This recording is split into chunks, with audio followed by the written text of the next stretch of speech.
Selamat siang Tribuners, Anda sedang menyaksikan live update Tribun News edisi Jumat 1 Juli 2022. Seperti biasa akan kami sajikan informasi teraktual dan menarik yang dilaporkan secara langsung oleh reporter kami di lapangan. Bersama saya Diamita kurang lebih 1,5 jam ke depan, inilah live update selengkapnya. Kita menuju kabar pertama dari Provinsi Banten, Tribuners, ibu dan anak warga Kecamatan Lebakwangi, Kabupaten Serang terancam masuk penjara selama 2,8 tahun. Hal itu lantaran keduanya diduga menganiaya seorang nenek bernama Bariah berusia 80 tahun yang tidak lain adalah tetangganya. Untuk kronologi kejadian ini selengkapnya akan disampaikan oleh rekan Desi Purnamasari, reporter dari Tribun Banten yang sudah bergabung bersama kami. Silakan rekan.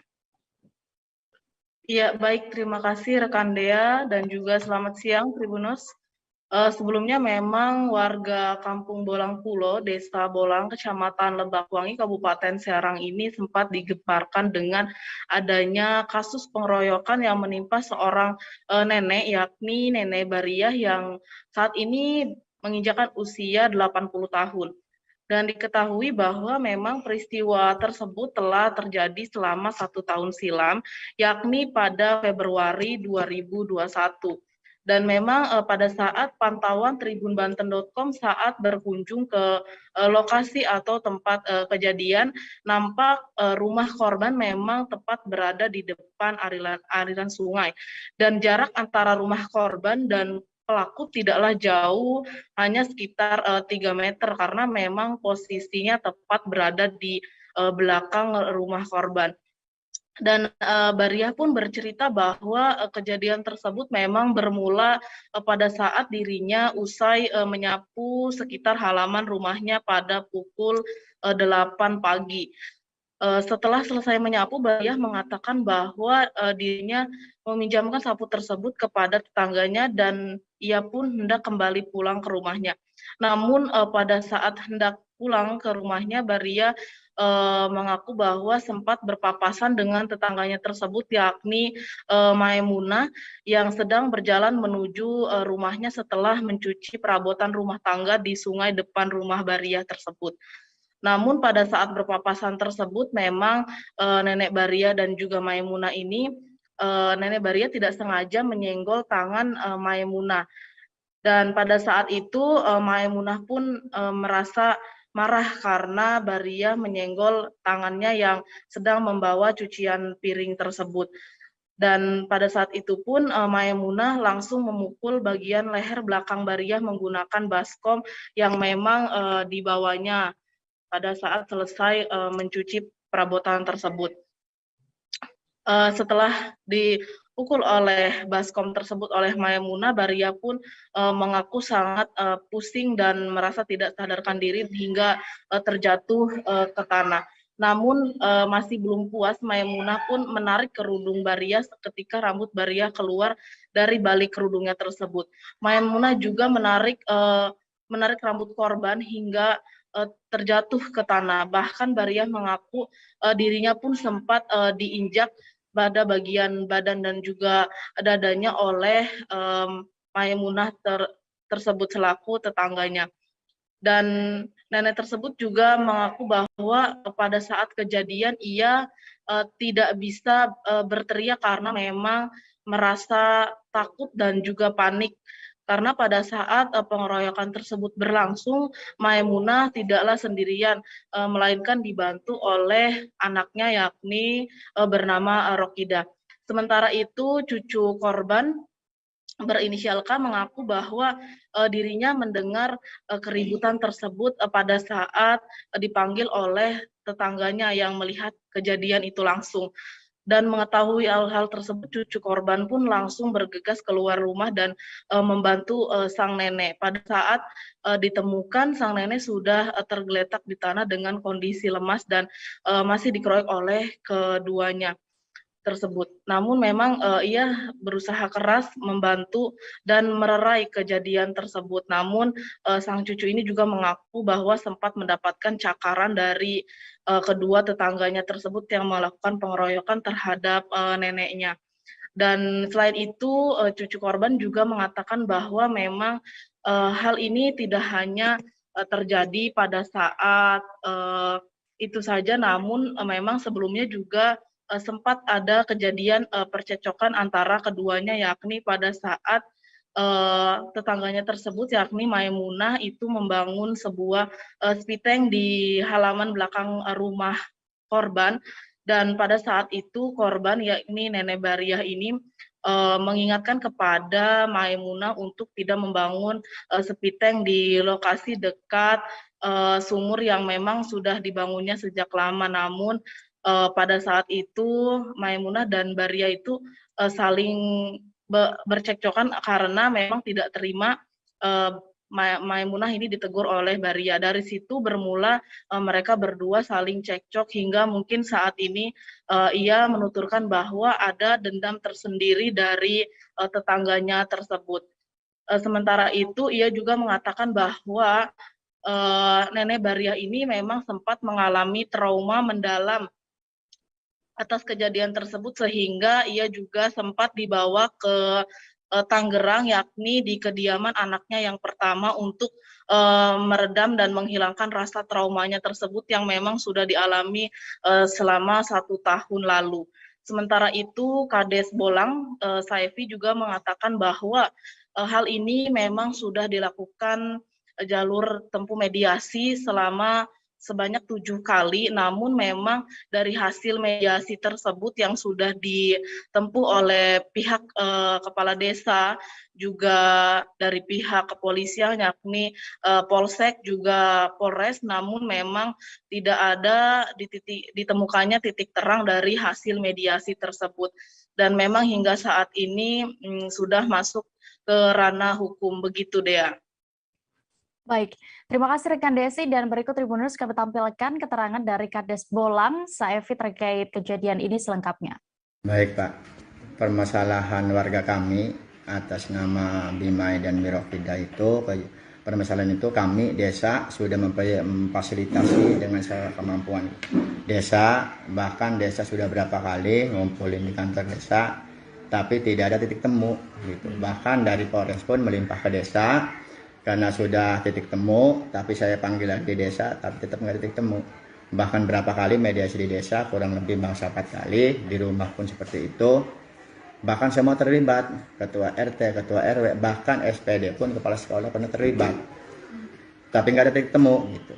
Makanya permasalahan ini setelah mencuatnya di media, kami pun selaku desa bingung. Gitu. Saya pikir permasalahan ini sudah selesai, gitu. Tapi nyatanya permasalahan ini sampai berlanjut. Karena sudah 1 tahun lebih permasalahan ini. Jadi kami pun selaku desa merasa kaget sampai melangkah ke Kejari gitu. Harga tandan buah segar atau TBS kelapa sawit anjlok berimbas kepada petani-petani sawit Bangka Belitung yang menggarap perkebunan rakyat. Bahkan beberapa pabrik kelapa sawit telah menerapkan sistem buka tutup, ada pula yang tidak lagi membeli TBS kelapa sawit petani. Untuk informasi lebih detailnya terkait ini, kami sudah terhubung dengan reporter Bangka Pos, ada rekan Cici Nasyanita di sana. Silakan dengan laporan Anda. Baik, rekan Dea dan Tribuners, saya informasikan memang di Bangka Belitung sedang terjadi sesuatu hal bagi petani sawit, terutama imbas dari harga TBS yang anjlok, yang dimana saat ini harga TBS ini menyentuh 600 sampai 700 rupiah per kilogram. Ini tentunya jauh sekali dengan beberapa waktu lalu yang harganya 2.800 sampai 3.000 kan per kilogram. Nah, ini sebenarnya kemarin karena salah satunya adalah penghentian dari ekspor CPO ya, dan juga padahal pemerintah juga sudah melakukan buka keran lagi untuk ekspor CPO. Namun yang terjadi saat ini di lapangan adalah harga TBS terus melorot. Kemudian juga dari hasil yang kita himpun dari Gabungan Asosiasi Pengusaha Sawit Indonesia, GAPKI, ini tadi menyampaikan bahwa ada beberapa hal yang menyebabkan harga TBS ini turun drastis. Salah satunya adalah yakni masih terjadi macet ekspor ya, sehingga para pengusaha atau perusahaan kelapa sawit di Bangka Belitung tidak bisa membeli sawit dari petani karena tangki tampung yang ada di perusahaan dan pabrik sawit itu sudah penuh. Nah, ketika itu jadi tidak bisa melakukan ekspor dan juga tidak bisa membelikan lagi TBS dari para petani ini. Imbas dari ini tentu saja sawit merupakan salah satu pendongkrak ekonomi yang ada di Bangka Belitung selain timah tentunya. Dan ini sangat berimbas pada petani-petani. Bahkan juga tadi diinformasikan banyak beberapa perusahaan yang sudah mulai tutup buka, artinya ada yang membeli, ada yang tidak, karena tangki yang penuh tadi jika terus diisi nanti buah TBS-nya juga tidak baik lagi. Nah, Gapki juga menjelaskan kenapa selain macetnya ekspor, izin juga menjadi salah satu penyebab dari gangguan kemacetan ekspor ini. Yang dulunya mungkin pengusaha sawit bisa langsung segera ekspor karena sudah memiliki izin dan juga mereka sudah mengatur jadwal untuk mengirimkan barang ke luar negeri. Namun saat ini berbeda karena kemarin pasca larangan mereka harus mengantongi izin dulu sehingga waktu untuk pengiriman juga berbeda dari dulunya. Teknisnya mereka harus mendapatkan izin kemudian baru mereka merundingkan kapal dan baru mengirimkan. Dan hal-hal seperti inilah yang menyebabkan kemacetan ekspor terjadi. Nah, Gapki juga sudah melakukan beberapa audiensi dengan pemerintah untuk bisa menyelesaikan permasalahan ini, karena tentu saja imbasnya ke petani. Kemudian juga beberapa waktu lalu, kemarin tepatnya di Gedung Mahligai Provinsi Kepulauan Bangka Belitung, Gapki Pusat sudah melantik pengurusan dan ketua Gapki Bangka Belitung, dan hal ini diharapkan adanya permasalahan-permasalahan ini bisa cepat dikoordinasikan dengan Gapki Pusat dan bisa diselesaikan dan juga disuarakan juga ke pusat terkait dengan permasalahan-permasalahan sawit yang ada di daerah sendiri, salah satunya di Bangka Belitung. Seperti itu, Dea. Baik, terima kasih rekan Cici Nasya untuk laporan Anda dari Bangka Belitung. Selamat kembali bertugas. Kita beralih ke informasi berikutnya dari Sumatera Selatan, Tribuners. Gabungan Habib, Ulama, dan Ustadz meminta Dewan Perwakilan Rakyat Daerah Kota Palembang menutup permanen Holy Wings Palembang. Sebelumnya pun aksi damai dilakukan Aliansi Masyarakat Anti Maksiat dan Ulama berlangsung di lokasi Jalan R. Sukamto, Kelurahan 8 Ilir. Bagaimana terkait hal ini akan diinformasikan rekan Rahmat, reporter dari Tribun Sumsel yang sudah bergabung bersama kami. Silakan dengan informasi Anda. Baik, terima kasih Dea. Dapat kami sampaikan Tribuners bahwasannya kemarin memang gabungan ulama dan juga Habib dan Ustadz di Palembang bertemu dengan DPRD Kota Palembang untuk membahas terkait penutupan Holy Wings yang merupakan lokasi kafe yang terbaru di Palembang yang baru-baru ini sudah ditutup sementara oleh Satpol PP Kota Palembang. Sebelumnya aksi damai juga dilakukan oleh Aliansi Masyarakat bersama juga ulama dan Ustadz di depan Holy Wings yang berlokasi di Jalan R. Sukamto pada Rabu 29 Juni, lalu selama beberapa jam. Dari situ pemerintah Kota Palembang mengambil langkah dan memang memeriksa izin bangunan dari lokasi Holy Wing, dan didapati ternyata memang untuk izin usaha di Holy Wing ini belum dipunyai, yakni surat izin usaha untuk yang minuman beralkohol memang belum terverifikasi dari lokasi tersebut, sehingga pemerintah Kota Palembang melalui Satpol PP telah menutup sementara waktu Holy Wings Palembang. Dan info terakhir kemarin, gabungan ulama, Habib dan juga para ustadz dan tokoh agama di Kota Palembang bertemu dengan DPRD Kota Palembang untuk berharap dan menuntut supaya Holy Wing ini segera ditutup, karena berdasarkan penilaian ulama, Holy Wing ini mencoreng dan menistakan agama, tidak hanya agama Islam namun juga agama Nasrani yang ada di Indonesia. Meskipun dari Holy Wing Palembang tidak menerapkan promo yang sedang viral belakangan ini, pihak ulama dan juga ustadz tetap bersikeras agar supaya Holy Wing di Palembang tutup. Dan juga saat aksi damai berlangsung, pihak manajemen Holy Wing Palembang memang sudah meminta maaf kepada masyarakat Kota Palembang karena memang izin usaha mereka memang belum mereka kantongi dari pemerintah kota, sehingga penutupan Holy Wing Palembang bisa dilakukan oleh Satpol PP Kota Palembang. Dan juga dari hasil pertemuan kemarin, nanti Komisi 2 DPRD Kota Palembang akan mengkaji ulang bagaimana izin usaha dari Holy Wing Palembang ini. Demikian yang dapat kami sampaikan. Baik, Tribuners rekan Rahma juga sudah melakukan wawancara bersama sejumlah pihak terkait. Berikut kami tampilkan liputannya. Hiburan malam di Kota Palembang yang sudah meresahkan dan juga peredaran miras yang merajalela. Dan salah satu keberadaan Halloween di Kota Palembang itu menjadi salah satu tuntutan mereka untuk ditutup. Terus langkah kok dan masukan-masukan itu menjadi catatan kami, dan kami juga karena ini sudah menjadi isu yang hangat di masyarakat. Langkah kami yaitu menginstruksikan kepada Komisi 2 untuk memanggil mitra terkait dan manajemen Halloween untuk rapat terkait permasalahan dan perizinan tempat hiburan Halloween tersebut. Kalau untuk izinnya sendiri gimana?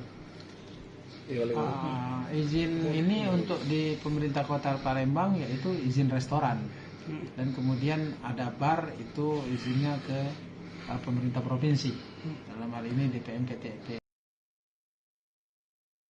Kepada DPR, kita tetap akan menempuh jalan-jalan yang sesuai dengan aturan hukum, karena DPR adalah salah satu pengambil kebijakan di negara ini. Mereka yang bikin regulasi bersama pemerintah setempat, dan tugas mereka untuk mengawal regulasi yang dibuat.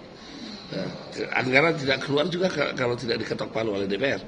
Jadi tugas DPR sekarang adalah menyampaikan aspirasi konstituennya, rakyat yang memilih mereka, untuk disampaikan kepada pemerintah. Harapannya ditutup.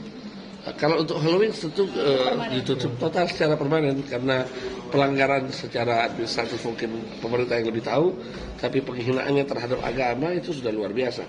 Kalau dulu monitor itu di zaman Soeharto bisa ditutup di Bredel, dan pimpinannya sampai di penjara, Soeharto Atmawiloto, hanya karena meletakkan nama Nabi Muhammad di urutan nomor 11. Tidak ada sedikit pun unsur menyandingkan dengan perilaku kemaksiatan dan lain-lain.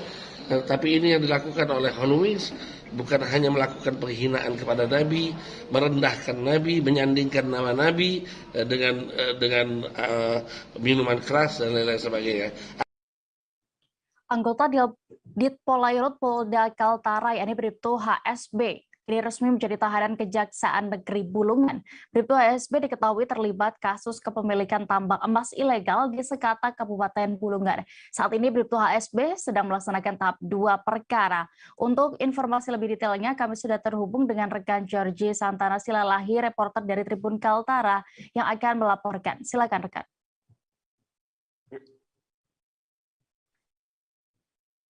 Baik, selamat siang Tribuners, selamat siang Dea. Kasus kepemilikan tambang emas ilegal di Sekata, Kabupaten Bulungan, yakni Oknum Polisi Ditpolairut Polda Kaltara, Bribtu HSB kini resmi menjadi tahanan Kejari Kabupaten Bulungan dan sedang melaksanakan tahap 2, di mana proses peralihannya dari penanganan milik Polres Bulungan, kemudian Polda Kaltara, sehingga sampai saat hari ini sudah menjadi tahanan Kejari Kabupaten Bulungan. Bahwasannya pihak dari Kepala Kejaksaan Negeri Bulungan, yaitu Siju, menuturkan Bribtu HSB sedang melaksanakan tahap 2 dengan perkara pertambangan atas nama HSB dan kawan-kawan, di mana terhadap para tersangka ini melanggar Undang-Undang Nomor 3 Tahun 2020 Pasal 161, yang mana melanggar tentang pertambangan mineral dan batu bara. Bahwasannya para jaksa kemudian kepala kejaksaan saat ini terus melakukan pengecekan data, kemudian apa saja yang harus dilaksanakan sebelum melaksanakan peradilan atau di pengadilan negeri Tanjung Selor. Siju mengatakan dalam waktu dekat ini akan dilaksanakannya kasus HSB ini naik ke Pengadilan Negeri Tanjung Selor kelas 1B, yang dimana menurut Siju proses persidangan kenapa dipilih di Kabupaten Bulungan, karena lebih efektif dan juga efisien dalam penggunaan anggaran maupun juga dari segi pemeriksaan lebih lanjut. Sebab dengan beberapa bukti temuan dari penyidik Polda Kaltara maupun Polres Bulungan, beberapa barang bukti memang ada di Kabupaten Bulungan. Tak hanya itu, mengingat pengadilan juga ada di Kabupaten Bulungan, sedangkan jikalau harus melaksanakan di Tarakan, tentu perlu melakukan pendataan lebih awal lagi.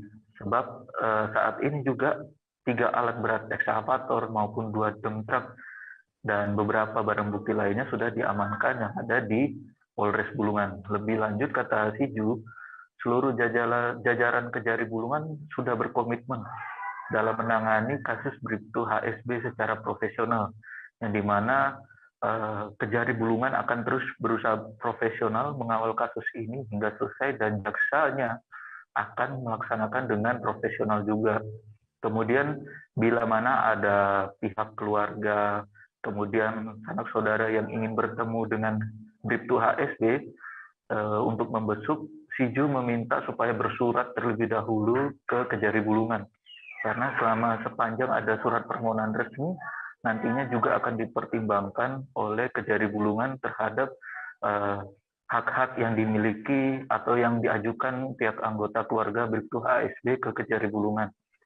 Adapun juga informasi terbaru, Bribtu HSB juga tinggal di rumah tahanan Polres Bulungan, bahwasannya per 30 Juni tersangka atas kepemilikan tambang emas ilegal di Skatak ini, menurut Siju bahwa penanganan Bribtu HSB tetap di rutan maupun lapas. Dan juga nantinya HSB per hari ini, tahapan Kejari Bulungan akan terus melakukan koordinasi dengan Polres Bulungan, yang dimana kondisi dari tersangka akan dilakukan pengawalan ketat di Polres Bulungan juga, yang dimana juga tanggal 6 Juni lalu hingga 21 Juni proses pengiriman berkas atau penyelidikan oleh Polda Kaltara maupun Polres terus berlanjut dan sudah dilimpahkan ke Polres, maksud saya dilimpahkan ke Kejaksaan Negeri. Kemudian beberapa hal yang perlu menjadi catatan menurut Kepala Seksi Tindak Pidana Umum Muhammad Esmai, bahwa persidangan Bribtu HSB di Pengadilan Negeri Tanjung Selor kelas 1B, Kejari Bulungan punya waktu 20 hari untuk mempersiapkan, yang dimana hari ini baru dimulai tahap 2 dan mempunyai waktu 20 hari untuk mempersiapkan persidangan dan untuk melimpahkan perkara ini ke pengadilan. Tentu jadwal yang menetapkan sidang adalah majelis hakim.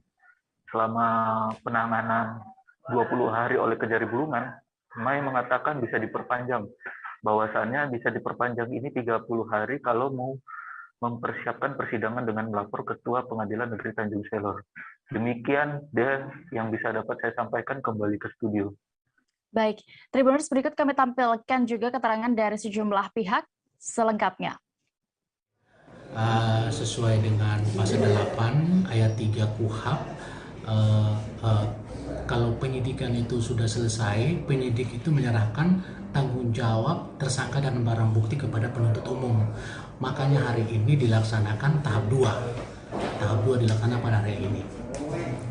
Untuk ancamannya sendiri untuk dalam kasus ini? Ancaman dalam kasus ini kan seperti yang terdakwa itu melanggar pasal 161 Undang-Undang RI nomor 3 tahun 2020 tentang perubahan atau atas Undang-Undang nomor 4 tahun 2009 tentang pertambangan mineral dan batu bara. Untuk pasal 55 KUHP itu ancamannya 5 tahun, denda 100 miliar. Untuk selain tersangka, untuk barang bukti yang diserahkan dari penyidik ke kejaksaan apa Pak? Barang bukti sebenarnya banyak, saya tidak menghafal, tapi antara lain ada 3 unit ekskavator, ada dump truck, ada cyanida, ada karbon, ada timbangan emas. Barang bukti yang diserahkan, dan sudah ada dump truck yang saudara-saudara bisa lihat. Kalau masalah ekskavator dan bulldozer ini kami titipkan di kepolisian karena dalam keadaan rusak, jadi kami ada buat berita acara penitipan. Untuk jadwal persidangannya kira-kira kapan? Jadwal persidangan ini kan hari ini baru tahap 2. Kami mempunyai waktu 20 hari untuk mempersiapkan persidangan untuk melimpahkan perkara ini ke pengadilan. Jadwalnya yang menetapkan hari sidang adalah hakim majelis hakim. 20 hari penahanan masa tahanan kejaksaan, apakah itu akan bisa diperpanjang lagi? Bisa diperpanjang 30 hari. Kami bisa, kalau persiapan, kami bisa memperpanjang 30 hari, minta perpanjang kepada Ketua Pengadilan Negeri Tanjung Selong. Perkara pertambangan atas nama ASB DKK, di mana terhadap para tersangka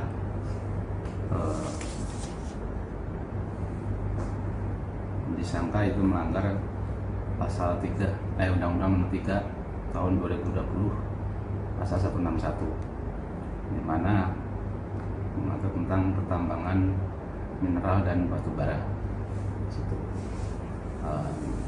Terhadap tindak lanjut berikutnya, setelah hari ini kita laksanakan tahap 2, nanti mungkin dalam waktu dekat akan segera kita limpahkan ke pengadilan untuk dilakukan sidang.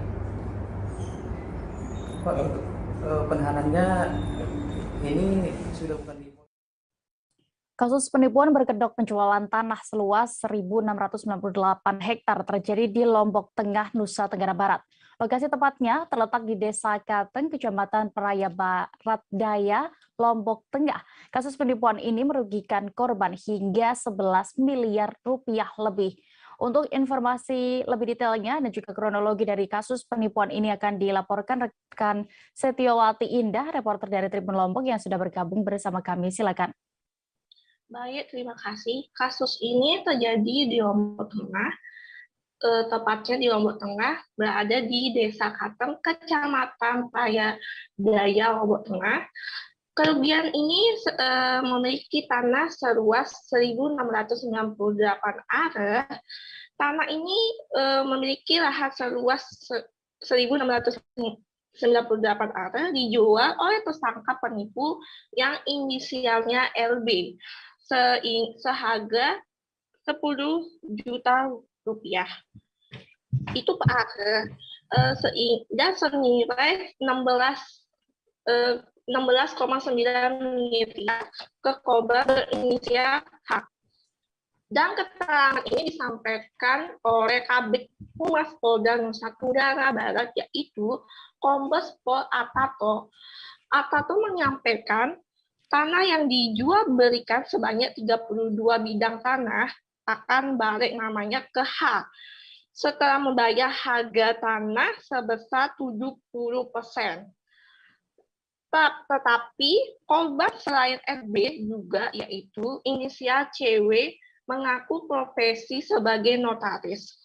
Lebih lanjutnya, pada 25 November 2019, H telah mentransfer harga tanah sebesar 70% sebagai penjamin baik nama balik ke rekening CW sebesar 11,8 miliar. Namun uang penjamin itu yang ada di rekening CW ternyata habis ditarik oleh CW, yakni periode 27 November 2019 hingga 20 Maret 2020.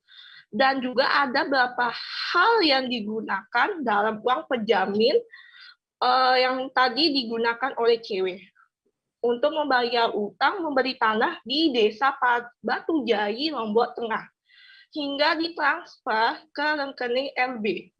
LB pun demikian melakukan tarik tunai hingga melakukan penyetoran berbagai rekening pihak lain. Sehingga uang sebesar 11,8 miliar tadinya sebagai penjamin oleh CW habis untuk dipergunakan keperluan sehari-hari oleh tersangka CW dan LB. Dan juga tanah seluas 1.698 are dalam 32 bidang tanah hanya dapat 5 bidang tanah saja yang benar kepemilikannya oleh LB hanya dapat 269 are. 27 bidang tanah lainnya tidak dapat kabulkan pelarihan hak karena milik warga desa Pegembung dan desa Katang, kata Kabid Humas. Pemilik tanah 27 bidang itu mengaku tidak pernah menjual tanah ke siapapun, termasuk tersangka CW dan RB.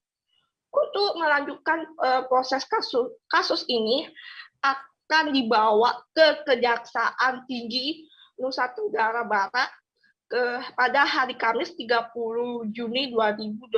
Itu saja yang bisa saya sampaikan. Terima kasih. Baik, terima kasih rekan Indah untuk laporan Anda dari Lombok. Selamat kembali bertugas. Masih di Nusa Tenggara Barat, Tribuners, dugaan tindak pidana korupsi oleh Dinas Pertanian Kabupaten Lombok Barat kini telah menjalani tahap penyelidikan. Penggelapan dana oleh Dintan Lobar ini diduga dalam pelaksanaan pengadaan dan pendistribusian bantuan bibit ternak sapi betina, sapi jantan, sapi eksotis atau semental, dan kambing. Untuk informasi lebih detailnya terkait kasus ini, kami sudah terhubung dengan reporter Tribun Lombok, ada rekan Jimmy Sucipto di sana. Silakan dengan informasi Anda. Baik, selamat sore rekan Dea. Dan benar, sebelumnya selamat sore terhadap. Halo, rekan Jimmy.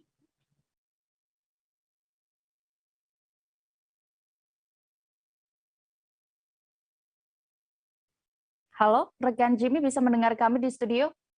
Diselidiki sejak tahun 2020 dan diketahui informasi dari LPSE Lombok Barat bahwa dana tersebut berasal dari APBDP atau Anggaran Pendapatan Belanja Daerah Provinsi NTB. Dan khususnya untuk bibit peternakan di tahun 2020 ini dimenangkan oleh berbagai tender dan dibagi menjadi 4 dengan jumlah dana yang dipergunakan sebesar 2,2 miliar untuk bibit sapi betina dan 500 juta rupiah untuk sapi jantan, 540 juta rupiah untuk sapi eksotis, dan 300 juta untuk bibit kambing. Dan bila ditotal, kerugian negara yang diciptakan dalam kasus korupsi bibit peternakan oleh Dintan atau Dinas Pertanian Lombok Barat hampir mencapai 3,5 miliar.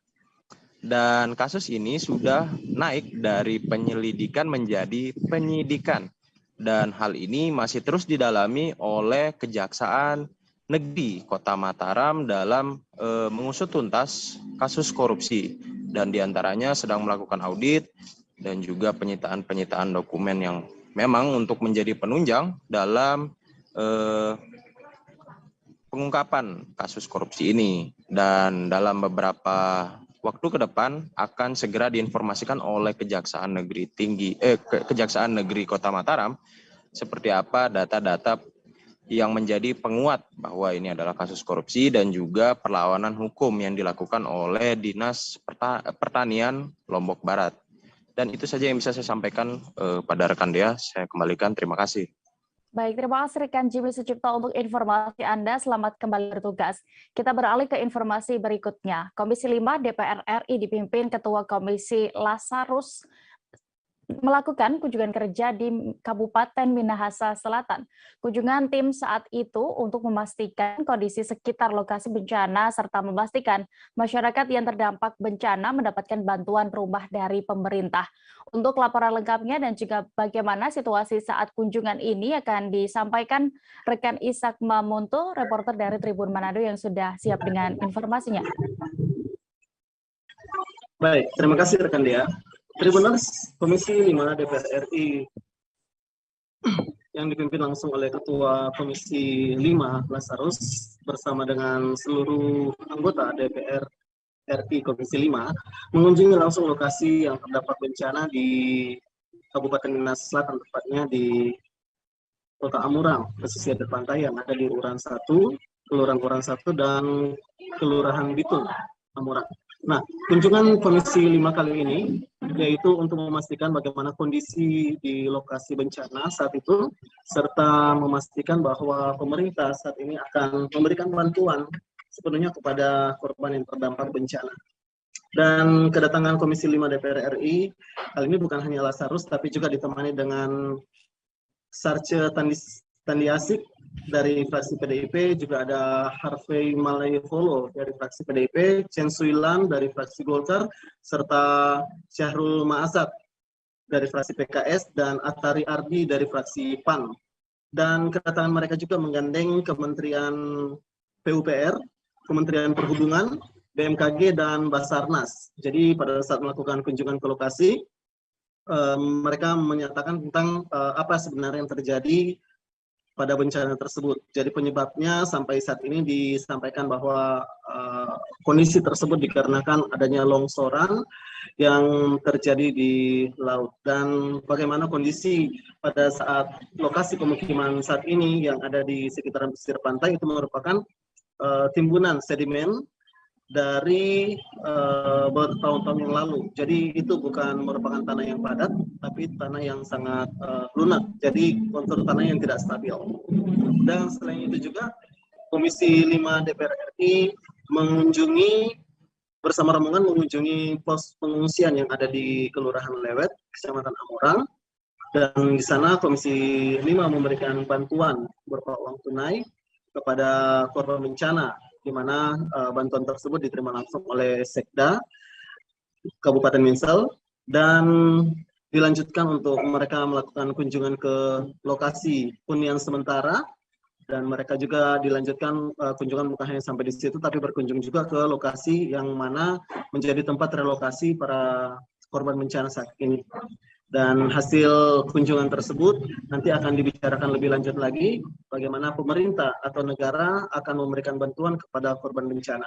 Jadi yang pastinya dalam kunjungan tersebut Lazarus menyampaikan atau menegaskan bahwa kunjungan mereka bukan hanya sampai sebatas kunjungan seremonial semata, tapi memang benar-benar akan memberikan solusi bagi setiap korban bencana yang ada di Amurang atau sekitar pesisir pantai Amurang. Sementara itu dari PUPR sendiri memastikan bahwa mereka akan segera melakukan untuk relokasi bagi penduduk yang ada di sekitaran pesisir pantai, mungkin di radius sampai 50 meter dari lokasi bencana yang ada. Demikian rekan dia yang dapat saya laporkan dari Minahasa Selatan. Baik, Tribuners rekan Ishak juga sudah mendapatkan keterangan dari Ketua Komisi 5 DPR RI Lazarus, berikut liputannya. Sampai saat ini belum ada kepastian bahwa bencana ini terjadi karena abrasi atau likuifaksi, begitu ya Pak? Ya kalau kasat mata sih kita lihat ya abrasi lah ini ya. Abrasi, kena likuifasi Pak Dirjen ya. Ini likuifasi sedimentasi. Ini kan rupanya daerah sedimen ini. Ini tadinya laut yang tertimbun oleh sedimentasi dari letusan Gunung Soputan. Sekian tahun yang lalu, tahun 1960 berapa? Tahun berapa tadi? 60-an ya. Ya, tahun 60-an, sekian puluh tahun yang lalu gitu. Ini sebetulnya ini cekungan tadinya. Berubah menjadi tanjung seperti tanjung ya, akibat dari sedimentasi itu. Nah, tentu karena ini bukan tanah asli, dia labil gitu loh. Ya, labil, mungkin bawahnya tergerus, karena bawahnya tergerus pijakannya sudah tidak ada, akhirnya yang atas pun ikut roboh ke bawah. Tapi itu teknis sekali. Analisa ini tidak bisa pakai prediksi. Analisa ini nanti harus dari hasil uji geologi. Oke Pak, untuk PUPR penanganan seperti apa untuk di daerah ini? Nah ini makanya, ini kalau untuk penanganan ini masih menunggu hasil uji geologi dulu. Yang perlu kita tangani sekarang adalah masyarakat yang terdampak dari bencana ini. Berapa meter Pak radiusnya nanti akan direlokasi Pak untuk masyarakat Pak? Gimana? Berapa meter, radius berapa meter yang? Nah makanya kembali lagi saya bilang itu hasil uji geologi dulu, memastikan. Jadi kita jangan berandai-andai untuk ilmu pasti ini, jangan berandai-andai. Nanti salah prediksi masyarakat jadi korban ya, nggak boleh. Oke, cukup ya. Terima kasih. Mungkin dari Pak masih ada yang mau dari Dirjen cukup yang mau ditanyakan? Kejaksaan Negeri Tabalong melakukan pemusnahan barang bukti narkoba. Dari puluhan perkara itu didominasi kasus narkotika dengan barang bukti berupa sabu-sabu. Untuk situasi saat penghancuran barang bukti narkotika ini, kami sudah terhubung dengan rekan Doni Usman, reporter dari Banjarmasin Post yang siap dengan informasinya. Silakan. Baik, Dea dan Tribuners, dapat saya laporkan memang kemarin Kamis 30 Juni 2022 telah dilakukan pemusnahan barang bukti tindak pidana umum yang telah berkekuatan hukum tetap oleh Kejaksaan Negeri Tabalong. Nah, pemusnahan ini dipimpin langsung oleh Kepala Kejaksaan Negeri Tabalong M. Redusan di halaman kantor Kejaksaan Negeri Tabalong di Desa Mabure, Kecamatan Murungkudak, Kabupaten Tabalong, Provinsi Kalimantan Selatan. Selain itu, dalam pemusnahan ini turut berhadir Kepala BNNK Tabalong, Kompol Riki Rusmana, kemudian Kasat Narkoba Polres Tabalong, Ibtu Sutargo, dan juga perwakilan dari Dinas Kesehatan Kabupaten Tabalong. Nah, berdasarkan pemantauan kemarin, beberapa cara dilakukan untuk memusnahkan barang bukti ini. Di antaranya ada yang di blender dengan campuran air sabun, kemudian juga ada yang dibuang isinya untuk minuman keras, dan juga ada beberapa barang bukti lainnya yang dimusnahkan dengan cara dibakar. Berdasarkan data yang disampaikan Kasih Pidana Umum Kejaksaan Negeri Tabalong, Novita Sari, bahwa untuk barang bukti narkotika yang dimusnahkan adalah sabu, kemudian perjudi, pengenayaan, penipuan, ITE, dan konservasi SDA masing-masing ada 1 perkara. Nah, berdasarkan keterangan Kepala Kejaksaan Negeri Tabalong M. Rudosan, pemusnahan barang bukti ini adalah sebagai salah satu upaya untuk menghindari adanya penumpukan barang bukti di gudang. Kemudian ini juga menjadi salah satu tugas akhir jaksa untuk melakukan pemusnahan barang bukti terhadap perkara yang sudah berkekuatan hukum tetap, selain tentunya melakukan eksekusi terhadap terpidana. Demikian ya. Tabalong, M. Rudosan terkait kasus ini selengkapnya. Hari ini ya, pada hari ini kita melakukan acara pemusnahan barang bukti dari perkara-perkara yang sudah mempunyai kekuatan hukum tetap. 43 perkara narkotik, minuman keras, dan lain-lain. Sehingga barang tidak menumpuk di gudang dan sudah ingkrah semua. Ini bentuk dari transparansi tugas jaksa. Akhir tugas jaksa kita menyatakan dengan pemusnahan barang bukti. Selain eksekusi terhadap terpidana. Pak, yang terbanyak tadi Pak barang buktinya barang bukti narkoba atau yang lain Pak? Banyak narkoba juga 23 ya. Narkoba, tapi ya itu hanya sisa dari hasil lab, uji lab. Nah, sebagian besar sudah dimusnahkan pada tahap penyidikan. Yep. Nah, itu pada kepolisian dan BNN. Ya, masih banyak Pak dari. Kita ke Provinsi Jambi, Tribuners, viral karena digerebek bersama oknum polisi. Kini wanita yang berprofesi sebagai MUA di Kota Jambi melapor balik istri sah oknum polisi itu. Wanita berinisial FHJ tersebut melaporkan istri dari oknum polisi itu ke Polda Jambi terkait pencemaran nama baik. Untuk informasi lebih detailnya terkait ini, kami sudah terhubung dengan reporter Tribun Jambi, rekan Aryo Tondang. Silakan dengan laporan Anda. Baik, terima kasih Dea, dan selamat sore Tribuners. Kami informasikan memang beberapa waktu lalu atau lebih tepatnya 1 pekan yang lalu, Kota Jambi dihebohkan dengan aksi video rekaman amatir, video amatir maksudnya di media sosial, di mana menunjukkan salah satu wanita menggerebek istrinya yang merupakan suaminya maksudnya yang merupakan oknum anggota polisi di Polresta Jambi yang sedang berduaan di sebuah penginapan bersama seorang wanita berinisial FHJ yang berprofesi sebagai makeup artist ternama di Kota Jambi. Nah, pada penggerebekan ini, istri sah dari oknum polisi ini sendiri datang bersama Propam, di mana memang istri Polwan. Nah, pada proses ini oleh pihak Polresta Jambi. Nah, saat ini untuk pelaku sendiri atau oknum sendiri sudah diproses di Propam Polresta. Namun beberapa hari berjalan, pihak atau FHJ ini sendiri yang digerebek sedang berduaan dengan oknum polisi melaporkan istri dari polisi yang sah. Artinya dia melaporkan dengan hal yang lain, dengan pencemaran nama baik, di mana ia sebutkan bahwasanya istri sah dari polisi ini melakukan pencemaran nama baik yang menyebutkan membawa-bawa atau mengikutsertakan nama FHJ ini yang mengatakan sedang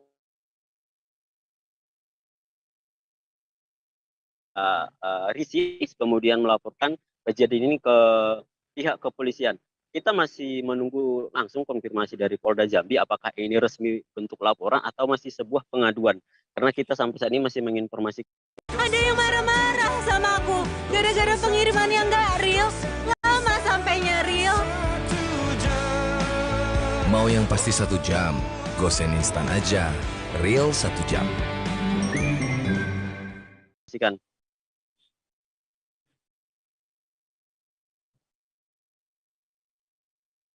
Sendiri kembali melaporkan balik, sehingga memang ada info terbaru, update terbaru terkait ini, sehingga selalu menjadi hal yang menarik dan kita akan selalu follow up lagi terkait ini. Mungkin demikian yang bisa saya sampaikan. Dea, kembali studio. Baik, Tribuners Regen Aryo juga sudah melakukan wawancara bersama kuasa hukum dari pelapor, yakni Marlins Evalia. Berikut liputannya. Selamat sore untuk semuanya.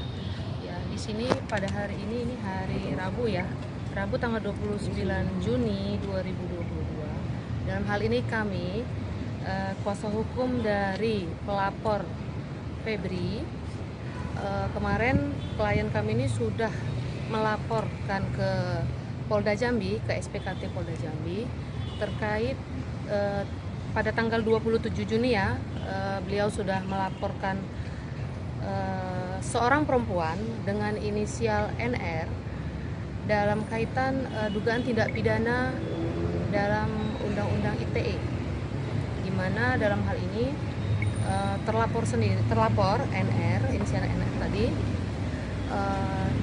dalam hal ini dilaporkan oleh klien kami karena si inisial NR tadi telah mencemarkan nama baik dari si klien kami tersebut, di mana inisial NR tersebut telah memposting bahwa anak dari si klien kami ini itu sudah nunggak SPP-nya selama 6 bulan, padahal itu tidak benar. Seorang tukang jahit puluhan kali meruda paksa kakak beradik di Sungai Liat, Pulau Bangka. Bahkan kedua korban masih di bawah umur. Pelaku kerap mengancam akan menyantet korban jika berbicara ke orang lain terkait apa yang sudah ia perbuat. Untuk laporan lebih detailnya terkait kasus ini, kami sudah terhubung dengan rekan Dedi Marjaya, reporter Bangka Pos. Silakan dengan laporan Anda. Ya, selamat siang Dea. Dapat saya laporkan kemarin anggota Polres unit PPA Satreskrim Polres Bangka mengamankan AS 50 tahun, seorang penjahit yang diduga melakukan pencabulan terhadap dimintai keterangan.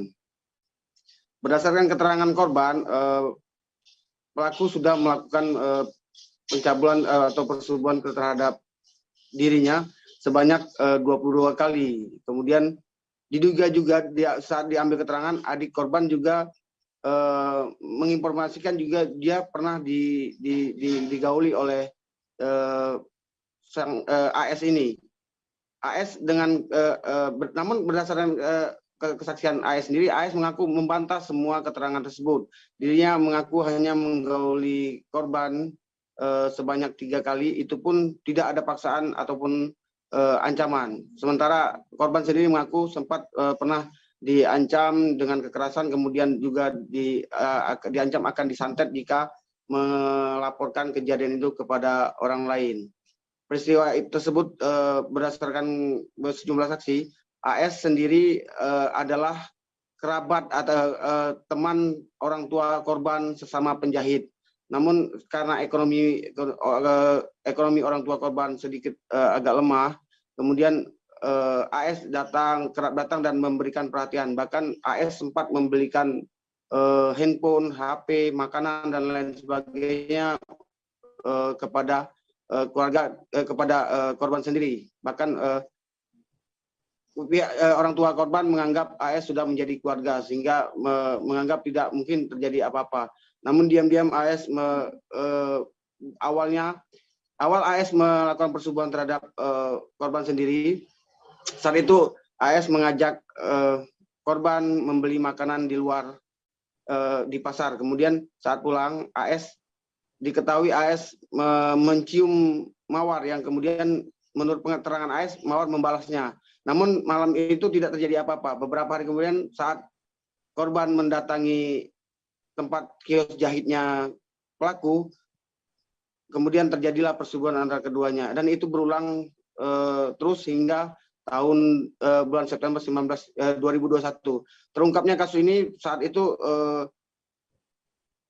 korban yang juga bekerja sebagai penjahit di salah satu kios. Papua Tribuners, warga melakukan aksi damai meminta ibu kota Provinsi Papua Tengah berlokasi di Kabupaten Mimika.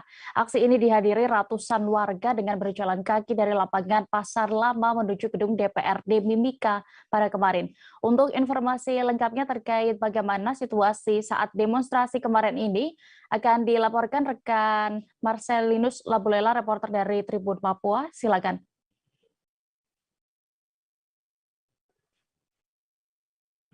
Baik, selamat sore Dea dan Tribuners. Dapat saya informasikan bahwa terkait aksi yang dilakukan oleh warga Kota Timika terkait dengan dukungan untuk Provinsi Papua Tengah yang beribu kota di Kabupaten Mimika telah dilakukan, namun berdasarkan fakta yang terjadi bahwa hasil terakhir ketuk palu di rapat paripurna DPR RI kemarin menunjukkan bahwa Timika hanya sebagai ibu kota dan untuk ibu kota Provinsi Papua Tengah berada di Kabupaten Nabire. Untuk terkait aksi kemarin, aksi memang berjalan lancar dan dijaga ketat oleh sekitar 885 personil gabungan baik TNI, Polri dan Brimob untuk menjaga aksi agar berjalan dengan lancar. Untuk seruan-seruan aspirasi hanya satu, yaitu meminta DPR RI dan pemerintah Republik Indonesia untuk menetapkan Kota Timika menjadi ibu kota Provinsi Papua Tengah, namun sudah disahkan di Nabire. Hingga hari ini situasi Kota Timika kondusif, di mana kemarin sudah selesai aksi, di mana kemarin ratusan warga ini berjalan kaki dari Pasar Lama Kota Timika menuju ke gedung DPRD Kabupaten Mimika dengan menyampaikan aspirasi yang sama, yaitu menuntut pemerintah Indonesia untuk segera merevisi ulang rancangan undang-undang daerah otonomi khusus yang ibu kota provinsinya nantinya ada di Timika. Namun berdasarkan fakta memang sudah tidak bisa lagi karena sudah diputuskan ibu kota Provinsi Papua Tengah itu ada di Kabupaten Nabire, dan ini juga diharapkan untuk semua warga masyarakat Timika dengan hati ikhlas mengikhlaskan bahwa memang nyatanya demikian, dan hingga saat ini tidak ada pergerakan-pergerakan dari oknum-oknum yang memanfaatkan momen tersebut. Untuk diketahui juga Dea bahwa untuk situasi Kota Timika pada hingga hari ini aman dan terkendali, tidak terjadi gejolak-gejolak atau gerakan-gerakan tambahan dari pihak yang melakukan aksi kemarin, yaitu menuntut agar Provinsi Papua Tengah beribu kota di Kabupaten Mimika. Namun nyatanya tidak demikian, dan saat ini kita berharap semua berjalan dengan lancar dan proses aksi juga sudah dilaksanakan, aspirasinya juga sudah didengar oleh DPR sambil menunggu informasi terpenting lainnya dapat kami update nanti ketika mungkin ada gerakan-gerakan tambahan dan lain sebagainya. Begitu dia. Baik, Tribuners, rekan Marcel juga sudah melakukan wawancara bersama koordinator aksi Agustinus Anggaibak. Berikut liputannya. Saya ini DPR 2 periode, Pak. Walaupun saya di DPR kecil di Kabupaten ini, tapi sedikit kita kepentingan politik seperti apa kita harus saya bisa mengerti lah. Jadi tolong Pak, kemarin ini juga orang Timika, saya harap. Upgrade bisnis? Makin siap dengan Julo. Tambah modal lengkapi usaha? Siap. Julo Kredit Digital, siap melesat, hidupkan usaha. Jangan mengadu dombakan saya dengan masyarakat saya yang ada di Mipako yang lain. Harap itu diperhatikan. Ini pesan saya. Saya penanggung jawab aksi hari ini dari beberapa hari lalu sampai dengan hari ini. Ya, dengan tujuannya ibu kota di Timika, karena kita sudah, kalau Provinsi Papua Tengah kita bicara, itu sudah dibungkus rapi dengan 7 nyawa. 7 nyawa ya, laki-laki 4, laki-laki 6, perempuan 1. Itu sudah kita bungkus rapi. Jangan mengabaikan Pak, kami sudah korban ini. Jangan abaikan pemerintah pusat, jangan abaikan hubungan kami yang betul-betul dengan hak. Jangan abaikan kami. Itu yang saya minta. Saya mohon itu tolong diperhatikan aspirasi masyarakat hari ini. Saya mohon sekali, jangan buat kita kecewa, ya, jangan buat kita mengabaikan apa yang jadi perjuangan kami selama ini dan mengharapkan masyarakat yang hadir ini mau menikmati hasil perjuangan kita selama 20 tahun yang lalu. Hari ini sudah masuk 20 tahun kita perjuangan pemekaran ini. Tolong pemerintah pusat mengerti apa yang kita selama ini kita lakukan. Kita yang mengamankan itu, kita program pemerintah. Kita bukan menolak, tolonglah mengerti itu. Itu saja pesan saya. Terima kasih. 2 orang satpam dan 1 orang office boy disekap dan diikat komplotan maling yang beraksi di SMP Negeri 16 Kota Bogor, Jawa Barat. Maling itu pun berhasil menggasak barang-barang elektronik di ruang tata usaha sekolah tersebut. Salah satu korban menceritakan bahwa mereka disekap oleh komplotan maling di dalam ruangan kelas. Untuk informasi lebih detailnya dari pengakuan korban ini, sudah tersambung kami bersama rekan Rahmat Hidayat, reporter dari Tribun Bogor yang siap dengan laporannya. Silakan. Ya, baik, terima kasih Dea dan rekan-rekan Tribun lainnya. Dapat kami jelaskan bahwasanya SMPN 16 Kota Bogor yang berlokasikan di Kecamatan Tanah Serial Kota Bogor atau tepatnya di Kelurahan Kayu Manis pada hari Rabu lalu sekitar pukul 02.30 waktu Indonesia bagian Barat didatangi oleh komplotan maling yang menurut keterangan polisi itu berjumlah 5 orang. Namun maling yang berjumlah 5 orang itu pun yang sementara terlihat di rekaman kamera CCTV. Dan pihak polisi pun memprediksikan bahwasanya untuk jumlah pasti dari komplotan maling hingga saat ini masih belum bisa diupdate.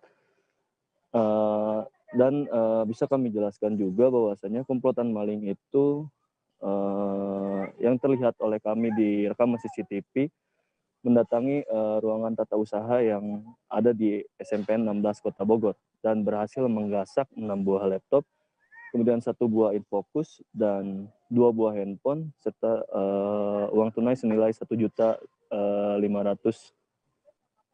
Tapi komplotan maling tersebut tidak hanya menggasak barang-barang di ruangan tata usaha saja. Komplotan maling tersebut pun sempat membekap dan mengikat dengan tali ketiga orang penjaga sekolah yang pada hari itu sedang kedapatan tugas untuk menjaga sekolah. Dan 2 diantaranya adalah security dan 1 orang diantaranya itu yakni office boy atau petugas kebersihan di SMP 16 Kota Bogor. Pada tribunnewsbogor.com, office boy ini menceritakan bahwasanya dirinya itu sebelum dilakukan penyekapan oleh komplotan maling sempat ditutup matanya oleh komplotan maling tersebut sehingga tidak bisa melakukan perlawanan. Kemudian dirinya pun langsung dibuat dalam posisi tengkurap oleh komplotan maling dan langsung diikat tangannya serta kakinya. Namun tidak hanya diikat, perlu rekan-rekan Tribuners lain tahu, berdasarkan keterangan darinya, tali tersebut dikuatkan dengan perekat lakban yang dibawa oleh komplotan maling itu. Dan penyekapan ini pun membuat office boy ini yang diketahui bernama Maulana Mansur ini tidak bisa melakukan perlawanan apapun. Bahkan ketika ditanya oleh kami, dirinya pun mengaku sempat pingsan ketika dilakukan penyekapan oleh komplotan maling ini. Dan kepada kami pun beliau menceritakan bahwasanya komplotan maling ini beraksi sekitar pukul 1 dini hari. Pasalnya pada saat pukul 1 dini hari tersebut, ketiga orang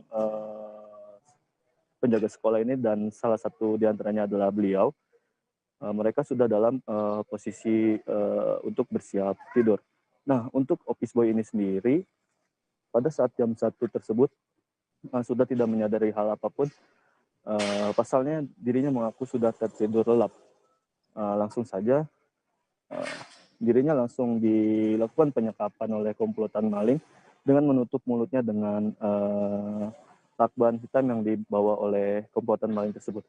Namun ketika disinggung apakah maling tersebut membawa senjata tajam atau tidak, dirinya sudah tidak mengetahui kejadian selanjutnya pasca dirinya dilakukan penyekapan. Dikarenakan menurut pengakuannya yang tadi kami sebutkan, Mansur ini mengaku dirinya pingsan dan tersadar sebelum ketiga orang ini bebas dan diselamatkan oleh warga. Dan yang seperti yang kami jelaskan di awal tadi, bahwasanya untuk salah satu kerugian kehilangan yang berhasil digasak oleh komplotan maling ini, komplotan maling berhasil menggasak barang-barang pribadi dari office boy ini sendiri, yakni di mana komplotan maling berhasil menggasak 2 buah handphone dan uang senilai 1.500.000 milik office boy ini yang bernama Maulana Mansur.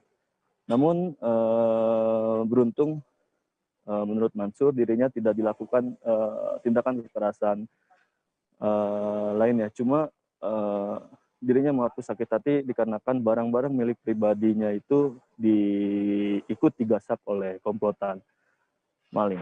Namun ancaman yang tidak berlaku kepada office boy ini ternyata berlaku kepada salah satu security yang ikut dilakukan penahanan dan diikat tangan dan kakinya oleh komplotan maling. Bahkan menurut pengakuan security yang dilakukan penahanan oleh komplotan maling ini, dirinya sempat diancam dengan menggunakan sebilah golok, dan alhasil dirinya pun tidak bisa melakukan perlawanan apapun. Dan kemudian cerita ini berlanjut kepada pengakuan dari korban-korban yang dilakukan penahanan oleh komplotan maling. Ketiganya ini tidak bisa melakukan apapun dikarenakan komplotan maling ini mengikat mereka dan menyekap mulut mereka dengan lakban hitam dengan sangat kuat. Dan alhasil, menurut keterangan OB dan security lainnya yang dilakukan penahanan oleh komplotan maling, ketiganya berhasil bebas dan diselamatkan warga sekira pukul 6 pagi pada hari Rabu tersebut. Nah, bebasnya ketiga orang ini usai salah satu korban yang security tersebut berguling-guling ke area luar ruangan di mana mereka dilakukan penahanan dan pengikatan oleh komplotan maling.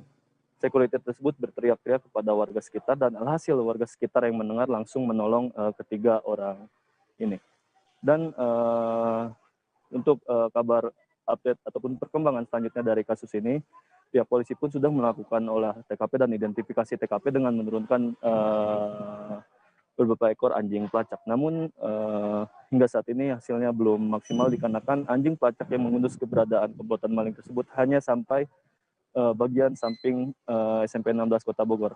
Dan bisa disimpulkan oleh Kapolsek Tanah Sareal bahwasanya komplotan maling ini ketika keluar dari area SMP 16 Kota Bogor sudah langsung menggunakan kendaraannya untuk pergi dari SMP 16 Kota Bogor.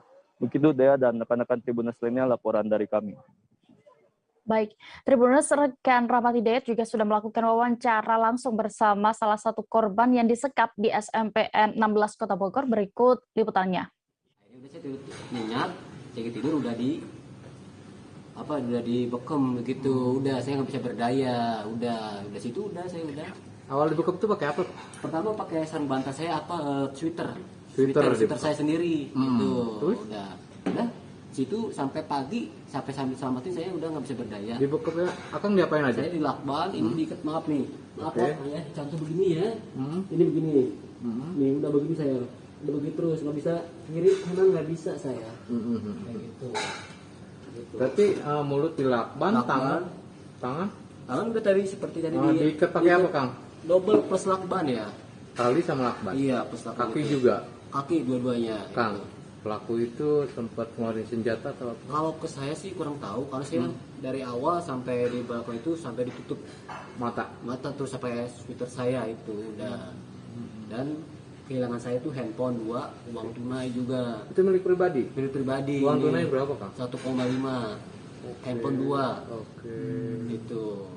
Kang, si pelaku itu sempat ngelihat wajahnya nggak? Kalau saya enggak, udah saya benar-benar sama sekali lihat sama Si sekali. pelaku ngomong apa, Kang, pas? Enggak ngomong apa-apa ya ke saya, udah. Karena saya langsung udah sedikit udah capek, udah lemes banget, saya udah pasrah aja udah kayak gitu. Udah saya tuh tinggalin sepertinya. Mungkin ngancem atau apa gitu? Enggak ada kata-kata sama saya kayak gitu. Gitu. Pas pagi ini aja ada pintu terbuka ini. Kami bisa tutup terus saya akan itu. Udah Kang, tapi nggak ada penganiayaan atau apa, Kang? Seorang buruh bangunan di Kabupaten Sidrap yang tersengat listrik berhasil diselamatkan. Namun luka bakar yang dialami korban cukup serius dan beberapa bagian tubuhnya memerah. Bagaimana terkait kondisi terkini dari korban akan dilaporkan oleh rekan Nining Anggraini, reporter dari Tribun Timur yang sudah siap dengan informasinya. Silakan. Ya, baik. Terima kasih, Dea. Jadi peristiwa itu terjadi di Jalan Singa, Kelurahan Lautan Benteng, Kecamatan Maritengah, Kabupaten Sidrap, Sulawesi Selatan. Nah, buruh bangunan yang kesetrum listrik tersebut bernama Ilyas. Ilyas merupakan warga Kelurahan Lautan Benteng, Kecamatan Maritengah, Kabupaten Sidrap. Nah, pada saat itu Ilyas sedang bekerja di salah satu rumah, yakni pemilik rumahnya itu bernama Tahir. Nah, pemilik rumah Tahir pun membenarkan video tersebut. Dia mengatakan saat itu Ilyas sedang bekerja di rumahnya. Nah, kejadiannya itu sudah 1 minggu yang lalu saat korban bekerja di rumahnya. Menurutnya kemungkinan korban tidak sengaja menyentuh kabel dan tersengat listrik, kemudian terjatuh. Nah, Tahir menuturkan ia baru mengetahui kalau buruh bangunan tersebut tersengat listrik setelah warga berkumpul di depan rumahnya dan berteriak minta tolong. Nah, pemilik rumah pun langsung keluar rumah dan melihat korban sudah terjatuh dan tersengat listrik. Kemudian ia dan warga sekitar naik ke atas dan menyelamatkan korban. Beruntungnya Ilyas berhasil dievakuasi dan langsung dibawa ke rumah sakit terdekat. Nah, Tahir menuturkan saat ini korban sudah keluar dari rumah sakit. Korban sempat dirawat di rumah sakit 3 hari dan saat ini sudah ada di rumahnya. Nah, Ilyas masih dalam tahap penyembuhan dan luka bakar yang dialami Ilyas ini cukup serius. Beberapa bagian tubuhnya masih memerah. Dia mendapat luka bakar di bagian perut, telapak tangan, dan paha hingga kakinya. Nah, menurut Ilyas pada saat ia bekerja itu ia sudah tidak merasakan bahwasannya ternyata dia kesetrum listrik. Sewaktu ia bangun sadar dari di rumah sakit itu, ia baru sadar ternyata ia tersengat listrik pada saat bekerja tersebut. Seperti itu, Dea. Baik, terima kasih rekan Nining, dan berikut Tribuners kami tampilkan hasil wawancara rekan kami bersama buruh bangunan, Ilyas, dan juga pemilik rumah Tahir selengkapnya. Dia nggak ngerti apa. Oh, kita yang bekerja di situ. Iya. Kira-kira awalnya kita lagi bikin apa di situ, Pak?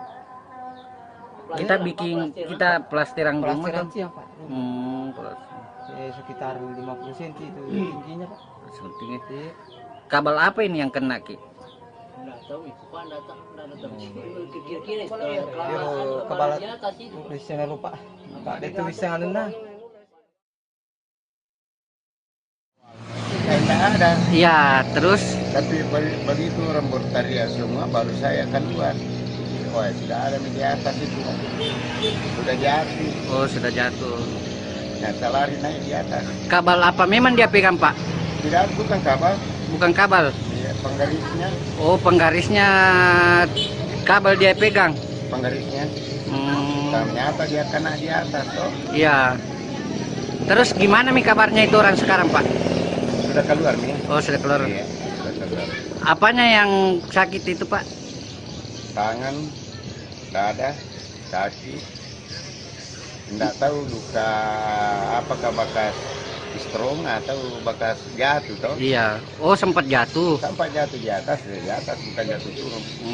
Iya. Karena jatuhnya tidak ada anunya di atas, pasangan batanya di atas jatuh dia ini. Banjir dan longsor melanda sejumlah kecamatan di bagian selatan Kabupaten Nagekeo, Pulau Flores, Nusa Tenggara Timur.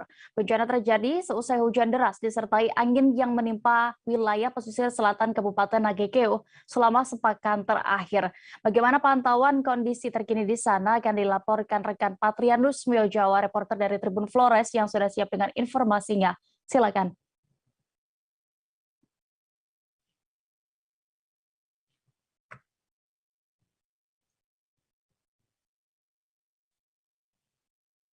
Ya, dan Tribuners semua dari Kabupaten Nagekeo Provinsi Nusa Tenggara Timur. dapat kami informasikan bahwa selama sepekan terakhir ini hujan deras disertai dengan angin memang melanda wilayah Kabupaten Nagekeo, terutama di 3 kecamatan di bagian selatan di wilayah Kabupaten Nagekeo. Nah, 3 kecamatan yang dilanda bencana banjir dan tanah longsor adalah Kecamatan Nangaroro, Kecamatan Keo Tengah, dan Kecamatan Mauponggo yang lokasinya berada di pantai selatan Kabupaten Nagekeo. Namun dampak dari hujan deras dan bencana banjir dan tanah longsor juga menerpa satu kecamatan yang ada di bagian tengah Kabupaten Nagekeo, yakni Kecamatan Bawai. Nah, Dea dan Tribuners semua, pada siang tadi Bupati Nagekeo Dr. Yohanes Don Bosco bersama dengan Badan Penanggulangan Bencana Daerah serta unsur pemerintah desa setempat sudah mulai turun ke lokasi yang ditimpa bencana banjir. Nah, di lokasi Bupati sudah mulai memerintahkan satuan kerja setempat untuk mulai mengerahkan alat berat untuk melakukan pembersihan sejumlah material yang terbawa banjir. Nah, Dea dan Tribuners semua, hujan deras dan banjir yang terjadi di Kabupaten Nagekeo menurut Badan Penanggulangan Bencana Daerah Kabupaten Nagekeo disebabkan oleh gelombang ekstrim Rossby yang terjadi di wilayah NTT. Berdasarkan surat yang diterima BPBD Nagekeo dari Badan Meteorologi, Klimatologi, dan Geofisika Stasiun Meteorologi Eltari Kupang, nah, hujan akan diprediksi akan terus berlangsung sejak kemarin hingga 10 hari ke depan. Untuk itu BPBD Nagekeo menghimbau kepada seluruh warga Kabupaten Nagekeo untuk bisa menjauhi tempat-tempat yang berpotensi terjadinya bencana dengan memilih tempat-tempat yang dianggap saat ini masih dianggap aman. Begitu, Dea. Baik, Tribuners, terkait ini juga rekan kami sudah mendapatkan keterangan dari Kepala Bidang Kedaruratan dan Logistik BPBD Nagekeo, Nobertus Coo. Berikut laporannya. Penyebab utama banjir dan longsor yang terjadi di wilayah Kabupaten Nagekeo, khususnya wilayah selatan, dan lebih khusus lagi di Kalidowo Sude, Desa Podinura, Kecamatan Nangaroro ini akibat gelombang ekstrim Rossby berdasarkan rilis data dari BMKG Stasiun Eltari Kupang, diteruskan lewat surat himbauan dari Kepala BPBD Provinsi Nusa Tenggara Timur bahwa kejadian gelombang ekstrim ini, Rossby ini akan berlanjut di wilayah NTT dan diprediksi akan terjadi 8 sampai 10 hari ke depan. Jadi warga masyarakat dihimbau untuk selalu waspada dan siap siaga terhadap ancaman bencana ini. Bahkan kemungkinan besar akan terjadi banjir dan longsor di beberapa wilayah yang berpotensi besar akibat badai ini akan terjadi. Ya, contohnya di wilayah Kabupaten Nagekeo, dan sampai saat ini BPBD telah mendata di 3 wilayah kecamatan, yang lebih parah itu di wilayah Kecamatan Mauponggo dan Keo Tengah.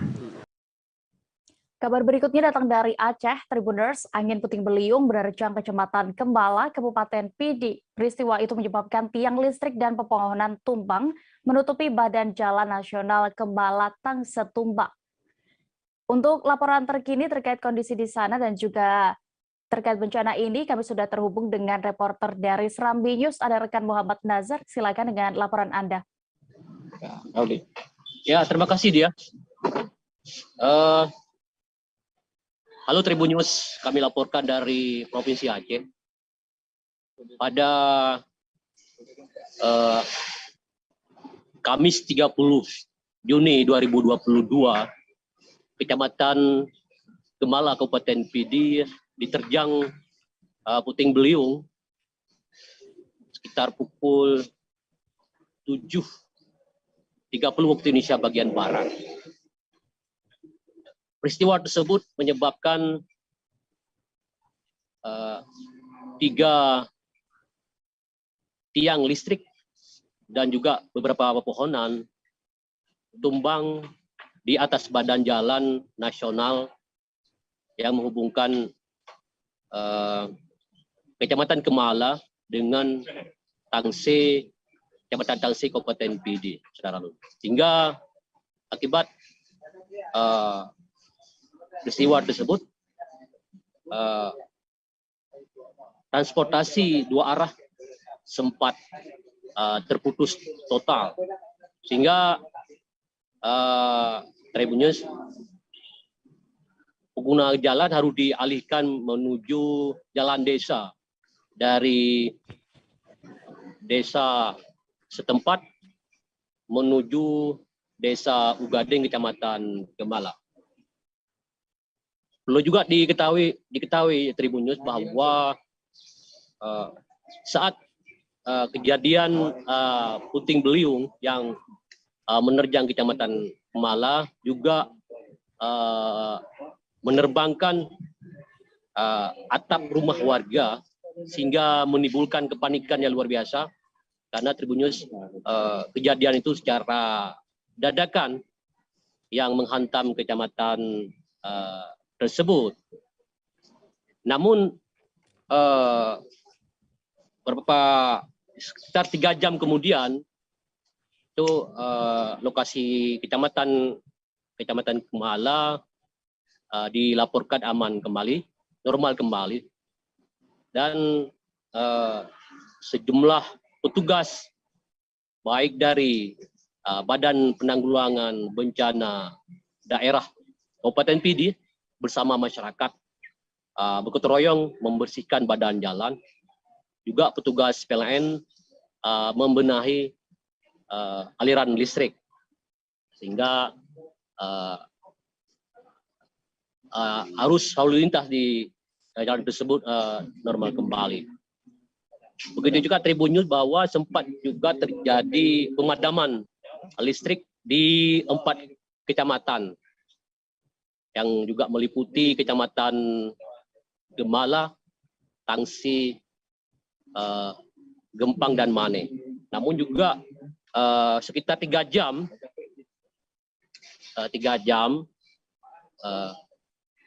padamnya listrik, namun bisa normal kembali. Tribunnews, dampak dari peristiwa tersebut juga pihak petugas Badan Penanggulangan Bencana Daerah telah mendata rumah-rumah masyarakat yang berdampak dari puting beliung tersebut. Berdasarkan data dari yang kita peroleh dari Badan Penanggulangan Bencana Kabupaten PD, itu ada hanya 2 rumah yang atap rumahnya terbawa angin puting beliung, sehingga saat ini 2 rumah tersebut itu beratap langit. Sementara pemilik rumah terpaksa harus tinggal sementara di rumah saudaranya. Belum diketahui Tribunnews bantuan yang disalurkan untuk masa panik untuk korban yang berdampak dari puting beliung tersebut.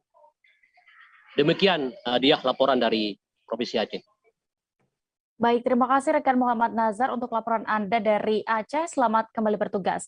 Kabar berikutnya datang dari Sulawesi Barat. Tribunnews, hujan deras mengguyur wilayah Kabupaten Mamuju, mengakibatkan tebing yang berada di area Jalan Poros Mamuju, Bonehau, longsor hingga mengakibatkan ruas jalan tertutup. Dilaporkan 3 orang menjadi korban dalam insiden tersebut. Untuk laporan selengkapnya dan juga bagaimana terkait kondisi dari para korban, akan disampaikan rekan Rahman, reporter dari Tribun Sulbar yang sudah bergabung bersama kami. Silakan. Ya, baik dia dan pemirsa Tribunnews dimanapun Anda berada. Jadi pada Kamis kemarin sekitar pukul 18.00 sore telah terjadi peristiwa longsor di Desa Uhuai Mate dan Desa Keang, di mana di Kecamatan Tantu, Kabupaten Mamuju Barat, di mana longsor ini terjadi akibat dari hujan deras yang mengguyur Kecamatan Kaluku sekitar 3 jam, sehingga mengakibatkan tebing yang berada di sisi kanan jalan dari arah Mamuju ke Bonehau ini longsor. Jadi titik longsor ini ada dua sehingga mengakibatkan kendaraan jalan terputus selama 12 jam. Dan peristiwa tersebut mengakibatkan 3 orang warga desa di Kalumpang itu mengalami tertimpa longsor dan mengalami luka-luka berat di bagian tubuhnya, sehingga ketiga korban ini langsung dilarikan ke puskesmas Tampak Padang Mamuju untuk menjalani perawatan lebih lanjut. Dan informasi yang kami himpun dari Badan Penanggulangan Bencana Daerah Kabupaten Mamuju bahwa dari longsor tersebut di desa Uhai Mate sekitar 300 meter, kemudian untuk di desa Keang ini sekitar 100 meter yang mengalami longsor di bagian tebing sisi kanan jalan ini. Dan dari informasi juga bahwasannya longsor yang terjadi di lokasi tersebut sudah dibersihkan oleh pihak pemerintah Kabupaten Mamuju. Dalam hal ini sudah menurunkan 1 unit alat berat berupa ekskavator untuk membersihkan material longsor. Jadi hingga saat ini jalan sudah dapat dilalui. Namun informasi dari warga yang tertimpa longsor tersebut hingga saat ini masih dalam perawatan medis di puskesmas Tampak Padang Mamuju. Kemudian dari kejadian tersebut pihak BPBD Badan Penanggulangan Bencana Daerah Kabupaten Mamuju ini menghimbau pada seluruh masyarakat agar tetap waspada dan karena beberapa hari terakhir ini telah curah hujan di Kabupaten Mamuju Sulawesi Barat terus tinggi seperti itu dia. Baik, terima kasih rekan Rahmat untuk laporan Anda dari Mamuju Sulawesi Barat. Selamat kembali bertugas. Kita menuju informasi berikutnya, Tribuners. Pemandangan tumpukan sampah terlihat di Pantai Sukaraja, Kecamatan Bumi Waras, Bandar Lampung. Menurut nelayan sekitar, sampah yang menumpuk menutupi pesisir pantai itu sebagian besar berasal dari limbah rumah tangga dan plastik yang terbawa arus dan menumpuk sehingga mencemari kawasan pantai itu. Untuk kondisi terkini di sana, kami sudah terhubung dengan reporter Tribun Lampung, ada rekan Hendra Saputra yang akan melaporkan. Silakan. Halo Tribuners dan juga rekan Dea ya. Terima kasih atas kesempatannya kali ini ya. Melaporkan dari Bandar Lampung ya, Provinsi Lampung terkait penimbunan atau penumpukan sampah di pesisir pantai ataupun laut di Kecamatan Bumi Waras ya, atau yang biasa disebut dengan Pantai Sukaraja, yang memang menjadi salah satu kawasan nelayan ya, pemukiman nelayan di pesisir pantai laut Bandar Lampung. Memang sudah cukup lama ya tumpukan sampah di sekitar Pantai Sukaraja yang sudah terjadi sekitar puluhan tahun, bahkan menurut masyarakat setempat sudah sekitar 30 tahun, tumpukan sampah itu selalu ada. Tumpukan sampah itu merupakan limbah rumah tangga ya, yang menanggung aktivitas masyarakat di sekitar lokasi laut. Salah satunya itu sampah berasal dari beberapa sungai di sekitar berupa Sungai Kuala, yang pertama ada Sungai Wailumi dan Sungai Kunyit yang menggumpal menjadi satu dan menumpuk di lokasi ya. Dari aliran-aliran sungai tersebut memang menumpuk dan menjadi satu di lokasi pantai yang memang jadi salah satu muara ya dari beberapa sungai yang ada di Kota Bandar Lampung menuju pantai. Salah satunya bermuara di pesisir pantai Bumi Waras ataupun Pantai Sukaraja yang biasa disebut mereka ya, atau Pantai Kunyit lah. Nah, memang menjadi salah satu problema karena biasa juga beberapa tahun kemarin memang sempat dilakukan pembersihan ya oleh pihak Pemkot Bandar Lampung terkait penanganan sampah di sekitar pantai. Namun memang karena jumlah sampah yang membludak kian hari kian membludak, maka tumpukan sampah ini sampai menutupi sejumlah bahkan seluruh bagian daripada permukaan atau bibir pantai yang ada di sepanjang laut Bumi Waras tersebut ya, Tribuners. Jadi memang untuk menghilangkan atau menghentaskan perkara sampah di sejumlah titik di pantai ataupun di Laut Sukaraja ini cukup menjadi suatu PR bagi bersama ya, terutama bagi pemerintah kota atau pemerintah tempat juga harus peran serta masyarakat di sekitar laut. Karena juga bukan hanya berasal dari sekitar laut saja, yang itu saya bilang tadi itu berasal dari beberapa wilayah lain, bahkan wilayah jauh ya sekalipun, karena memang aliran menjadi aliran muara dari beberapa sungai-sungai yang ada di lokasi laut sekitar ya, atau lokasi sungai di sepanjang kota Bandar Lampung. Dan memang banyak juga selain daripada di lokasi tersebut, di lokasi pantai Sukaraja, memang lokasi-lokasi muara lainnya di kota Bandar Lampung memang cukup memprihatinkan dengan tumpukan sampah hingga menutupi beberapa lokasi pantainya. Dan ini sangat meresahkan bagi masyarakat nelayan ya. Karena pantai Sukaraja sendiri adalah lokasi kampung nelayan yang memang mata pencariannya mencari ikan di sekitar lokasi laut. Namun akibat pencemaran tersebut memang kualitas daripada hasil tangkapan nelayan bisa cukup meragukan ya, atau cukup diragukan karena memang kualitas air dan juga lingkungannya yang cukup ataupun sangat-sangat terdampak oleh sampah ya. Seperti itu Dea dan Tribuners. Baik, terima kasih rekan Hendra Saputra untuk laporan Anda dari Bandar Lampung. Selamat kembali bertugas. Kita beralih ke informasi berikutnya. Win Bernardino selaku CEO tim Semen Padang FC meninjau Stadion Gor H. Agus Salim Padang untuk menjadi kandang timnya. Peninjauan ini dalam rangka persiapan untuk kompetisi Liga 2 yang akan datang. Bagaimana terkait kegiatan kunjungan ini akan diinformasikan reporter Tribun Padang. Kami sudah terhubung dengan rekan Rezi Aswar. Silakan.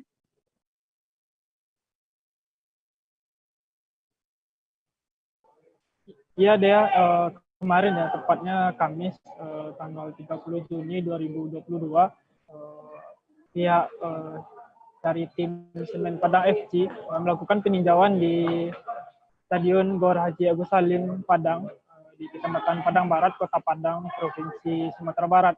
Peninjauan ini untuk pengajuan di mana markas atau kandang dari tim Semen Padang pada saat Liga 2 nanti yang akan digelar gitu deh.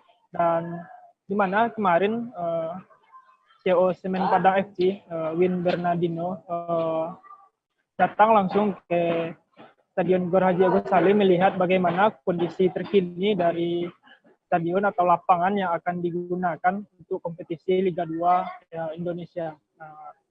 Namun Bernardino CEO Semen Padang FC melihat adanya beberapa sarana dan prasarana yang perlu diperbaiki seperti lampu dan lapangan. Namun waktu yang diperlukan atau yang tersisa untuk tim Semen Padang FC yaitu hanya 1 bulan untuk perbaikan lapangan ini. Dan pihak Semen Padang FC menilai yang paling panjang atau paling lama atau paling besar biayanya yaitu memperbaiki lapangan yang ada di Stadion Haji Agus Salim Padang. Selanjutnya diperkirakan dana yang digelontorkan diperkirakan sampai 1 miliar rupiah dari tim Semen Padang FC sendiri. Di mana saat ini tim Semen Padang FC akan mengajukan stadion ini ke LIB dan PSSI untuk pertandingan Liga 2 nanti. Begitu dia. Baik, Tribunus rekan Rezi juga sudah melakukan wawancara bersama CEO Semen Padang FC, ada Bernardino, berikut liputannya. Berdasarkan surat balasan yang kita terima gitu ya, balasan yang kita terima itu pemerintah provinsi telah memberikan izin ke kita untuk menjadikan ini menjadi OPS. Nah, segala biaya perbaikan menjadi tanggung jawabnya Semen Padang. Nah, tapi memang yang inilah ya, mungkin perlu dibicarakan lagi, kita tetap harus ada buat sewa distribusi. Nah, lebih jadi seperti itu. Ya, mungkin tapi teknisnya itu coba kita bicarakan sama pemerintah provinsi. Siap.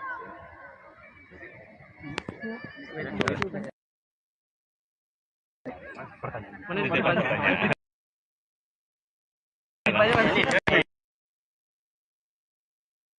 Warga desa Sebunga, Kecamatan Sajingan Besar dihebohkan dengan penemuan wanita bersimbah darah di rumahnya. Korban diduga menjadi korban pembunuhan yang dilakukan oleh terduga pelaku berinisial AK yang tak lain adalah suami korban sendiri.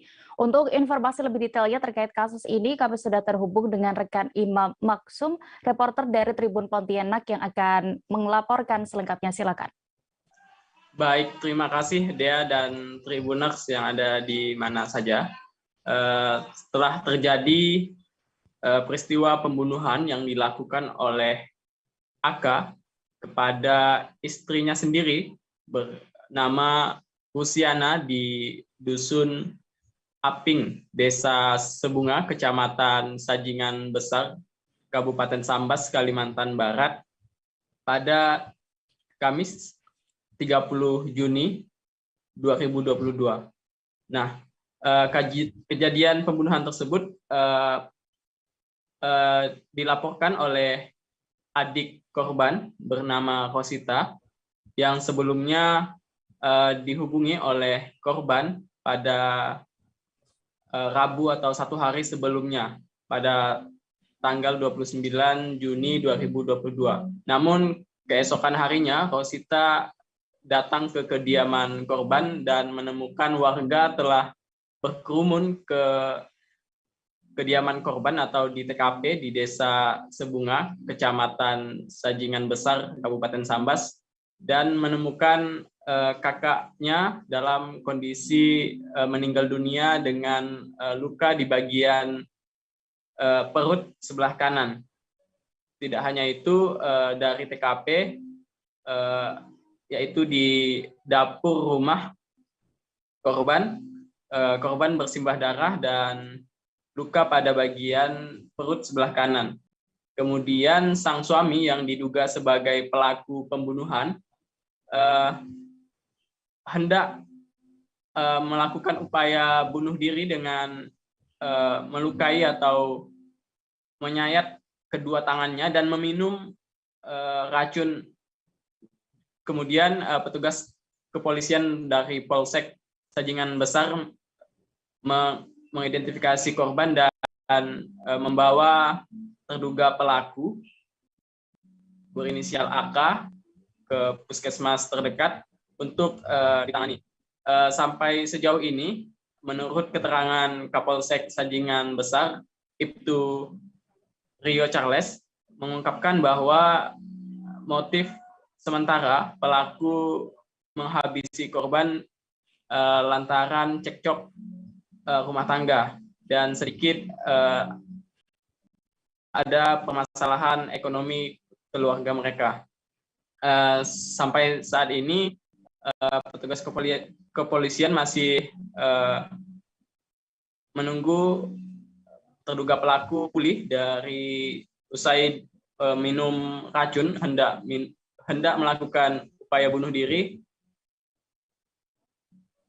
Kemudian akibat peristiwa tersebut, warga di Desa Sebunga, Kecamatan Sajingan Besar, geger dan heboh akibat penemuan wanita atau suami atau istri dari terduga pelaku sendiri. Sekian dia. Baik, terima kasih rekan Imam untuk laporan Anda dari Kalimantan Barat. Selamat kembali bertugas. Informasi tadi sekaligus menutup perjumpaan kita dalam live update siang ini. Dan Tribuners, lantaran masih di tengah pandemi, kami kembali mengingatkan Anda untuk tetap mematuhi protokol kesehatan dimanapun berada meski sudah terdapat pelonggaran dari pemerintah. Dan terakhir Tribuners, saya Diamita beserta kru yang bertugas pamit. Terima kasih dan sampai jumpa.